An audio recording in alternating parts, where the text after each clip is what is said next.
Paneer butter மசாலாலாம் சாப்பிட்றதுக்கு ரெஸ்டாரண்ட்டுக்கு தான் போகணுன்ற அவசியம் இல்லை. ஃப்ரெஷ் க்ரீமெல்லாம் எதுவுமே இல்லாமல் வீட்டிலேயே சிம்பிளாக அதே டேஸ்ட்டில் சூப்பராக வந்து பண்ணலாம். எப்படி செய்யணும்னு சொல்லி பார்க்கலாம். கடாயில் 1 டேபிள் ஸ்பூன் பட்டர், கூட கொஞ்சமாக எண்ணெய் விட்டுட்டு ஒரு 2 பெரிய வெங்காயம், 10 போல் முந்திரி பருப்பு, இது கூட 4 தக்காளி, பழுத்த தக்காளியாக எடுத்துக்கோங்க.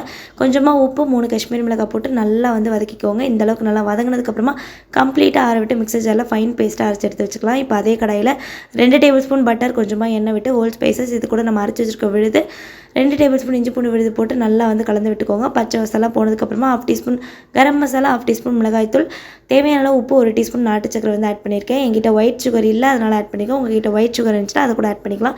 தேவையான அளவு தண்ணி ஊற்றி 20 மினிட்ஸ் சிம்மில் வச்சு நல்லா குக் பண்ணிக்கோங்க. எண்ணெய் பிரிஞ்சு வந்ததுக்கப்புறமா உப்பு, மிளகாய்த்தூள், மஞ்சள் தூள் போட்டு மேரினேட் பண்ணி வச்சுருக்க பன்னீர் இதில் ஆட் பண்ணி அகைன் ஒரு 10 மினிட்ஸ் நல்லா கொதிச்சதுக்கப்புறமா கசூரி மேத்தி நல்லா இந்த மாதிரி க்ரஷ் பண்ணி ஆட் பண்ணிக்கோங்க. ஃப்ரெஷ்ஷான கொத்தமல்லி தலை தூவி சுட சர்வ் பண்ணிங்கன்னா அட்டகாசமாக இருக்கும்.